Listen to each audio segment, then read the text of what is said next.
नमस्कार, मैं हूं मानवेंद्र रावत और स्वागत व अभिनंदन करता हूं। जानकारी दूंगा कि धनु राशि वालों के विषय में कैसा रहने वाला है ये दिसंबर 2024 का पूरा महीना। वर्ष 2024 का ये आखिरी महीना है और फिर एक नए वर्ष में हम लोग प्रवेश करेंगे। नया वर्ष हमारे जीवन में एक नई ऊर्जा, एक नई उम्मीद, एक उत्साह लेकर के आएगा। आप भी अपने गोल सेट करिए। इंग्लिश कैलेंडर के हिसाब से जो ये नव वर्ष स्टार्ट हो रहा है, यदि आप इसका अपना वार्षिक राशिफल बनवाना चाहते हैं अपनी date of birth, time of birth और प्लेस ऑफ बर्थ के अनुसार, तो उसके लिए आप हमें संपर्क कर सकते हैं। ये हस्तलिखित वार्षिक राशिफल बनाया जाएगा। इसे मैं स्वयं बनाऊंगा और लिमिटेड ऑर्डर ही इसमें लिए जाते हैं। तो आइए शुरुआत करते हैं और सबसे पहले भविष्य फल के बारे में जानकारी दूंगा कि आपके लिए ग्रह गोचर कैसे प्रतीत हो रहे हैं। देखिए, आपकी जो राशि है ना वो धनु है और इसके स्वामी ग्रह होते हैं देवगुरु बृहस्पति। गुरु ने कहा कि मेरे पास जीवन चलाने की जिम्मेदारी है और देवगुरु आपकी राशि के स्वामी होकर के इधर छठे भाव में विराजमान है, 2 नंबर राशि में, और वो भी वक्री होके। अगर गुरु वक्री होता है, वो भी वृषभ राशि के अंदर, वो भी छठे भाव में, तो शुभ ग्रह छठे भाव में कमज़ोर तो हो ही जाता है और यहाँ इनका बैठना मैं ज़्यादा उचित नहीं समझता। इनका बल निश्चित तौर पर कमज़ोर होगा। इसके अलावा आपके लिए इस महीने जो सपोर्टिव प्लैनेट रहेगा वो मेरे अनुसार सूर्य ग्रह हैं। सूर्य इस महीने इसलिए आपको सपोर्ट कर रहे हैं क्योंकि वो खुद आपकी राशि के अंदर ट्रांजिट करेंगे 15 दिसंबर को रात को 10:10 पर, यानी कि 16 तारीख की सुबह जब आप आंखें खोलेंगे तो आपको धनु राशि में दिखाई देंगे सूर्य ग्रह। जी हाँ, इस राशि में जहाँ 9 नंबर लिखा हुआ है।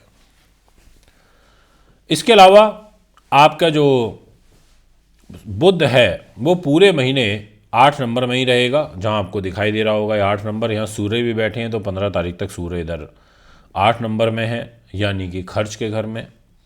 मंगल ग्रह इस पूरे महीने इधर कर्क राशि में रहेंगे, अष्टम भाव में रहेंगे, और राहु केतु तो जहाँ है वहीं रहना है उनको, यानी कि शनि का, राहु का, केतु का और गुरु का, और इस महीने तो मंगल का। इन 5 ग्रहों का कोई भी ट्रांजिट नहीं होगा। बस इतना है कि मंगल वक्री जरूर हो जाएंगे, यानी कि उल्टे और चलने लगेंगे कर्क राशि में। मित्रों, सबसे पहले बात करूंगा आपके कैरियर की। ये कैरियर का घर है जहां पर आपको 6 नंबर दिखाई दे रहा है। कैरियर का दायित्व तो बुध के पास है और बुध खुद 12वें भाव में चले गए, द्वादश स्थान में। इस घर में बुध के जाने से ये कहीं ना कहीं 12वें भाव को कमज़ोर करेंगे।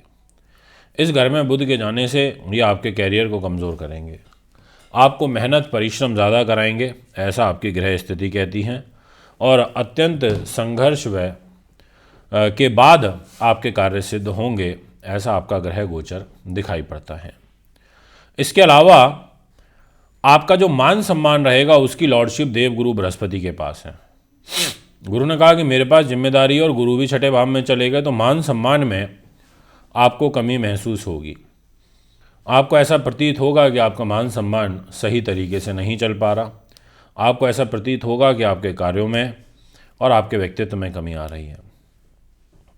मेजर जो बात रहेगी वो है फाइनेंस को लेके, कि अगर आपका पैसा आपका साथ दे तो काफ़ी सारी चीज़ों में आपको रिलीफ मिल जाता है। और धन की जिम्मेदारी आ जाती है शनि ग्रह के पास। शनि ने कहा कि मेरे पास पैसा है, और शनि तीसरे भाव में बैठे हैं पैसा लेके, यानी कि मेहनत से पैसा दिलाएंगे। परंतु उससे ज़्यादा जो बड़ा आपके लिए पॉजिटिव साइन मुझे दिखाई दे रहा है इस महीने में, वो ये कि आपके फाइनेंस के घर में शुक्र का ट्रांजिट हो जाएगा 2 से लेकर के और 28 दिसंबर तक। यानी कि शुक्र जब यहाँ पर आपके पैसे के घर में आएंगे तो वो बोलेंगे कि भैया मैं पैसा देना चाहता हूँ, मैं मित्र की राशि में हूँ।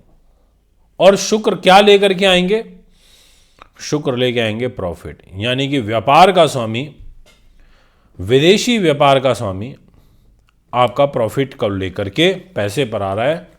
बेशक आपको ये लगे कि धंधा बहुत खराब चल रहा है, काम ठीक से नहीं चल रहा, फिर भी आपको लाभ प्राप्त होते रहेंगे और विदेशों से आपको विशेष रूप से लाभ आता रहेगा, ऐसा आपकी ग्रह स्थिति इशारा कर रही है।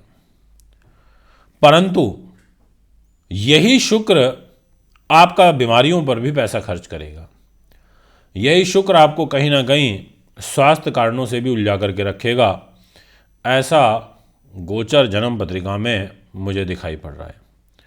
यानी कि छठे भाव में देवगुरु बृहस्पति और छठे भाव का स्वामी शुक्र वो पैसे के घर में, और बीमारी को लेके पैसे के घर में, इसका मतलब बीमारियों पर कुछ ना कुछ पैसा आपका व्यय होता रहेगा। बात करना चाहूँगा आपके सुख साधनों को लेके, प्रॉपर्टी वाहन को लेके। देवगुरु बृहस्पति के पास जिम्मेदारी है और गुरुदेव छठे भाव में बैठे हैं सुख साधन के स्वामी होके। ऐसी स्थिति में आपको मन से पीड़ित करेंगे। सुख साधनों में को खरीदने के लिए अभी समय उतना उचित नहीं है। मेरी राय ये रहेगी कि अभी आप ठहरिए, रुकिए, ये महीना तो एटलीस्ट वेट करिए, क्योंकि अभी प्रॉपर्टी इत्यादि लेने के लिए अच्छा नहीं है। राजनीति के दृष्टिकोण से भी समय अच्छा नहीं है, ये भी मैं आपसे कहना चाहूँगा। इसके अलावा मदर की हेल्थ का आपको विशेष रूप से ध्यान रखना चाहिए, क्योंकि मदर की हेल्थ पर बुरे ग्रहों का जो प्रभाव है वो दिखाई पड़ता है। बात करना चाहूँगा इस विषय को आगे बढ़ाते हुए कि आखिर आपकी कॉम्पिटिटिव एग्ज़ाम्स और एजुकेशन ये कैसा रहेगा। तो इस घर का दायित्व मंगल के पास आ जाता है और मंगल नीच के होकर के अष्टम भाव में बैठे हुए हैं। यानी कि आपकी एजुकेशन, आपको शेयर बाजार से अकस्मात लाभ, और अगर शेयर बाजार में भी आप इलेक्ट्रिकल इलेक्ट्रॉनिक्स के अंदर ट्रेडिंग करते हैं तो वहाँ आपको दिक्कत आएगी, आपको उधर धन अर्जित करने में बाधा पहुँचेगी, ऐसा कुंडली कहती है। क्योंकि मंगल आपके अष्टम भाव में नीच होगा और इस घर में मंगल का नीच होना ये बाधा, कलह कलेश, परेशानी, कष्ट, ऐसी चीज़ें उत्पन्न कर देता है।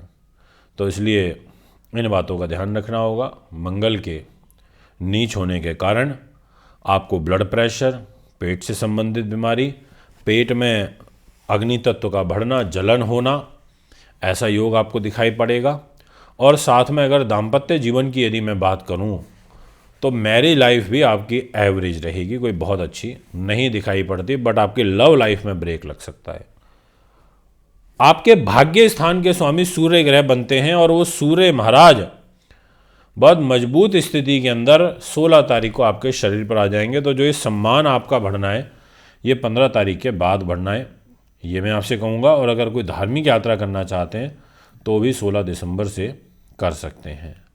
दोस्तों ये है आपकी ग्रह स्थिति। अगर आप भी कुंडली बनवाना, दिखवाना, पूजा पाठ, रत्न रुद्राक्ष लेना चाहते हैं तो संपर्क कर सकते हैं। नमस्कार।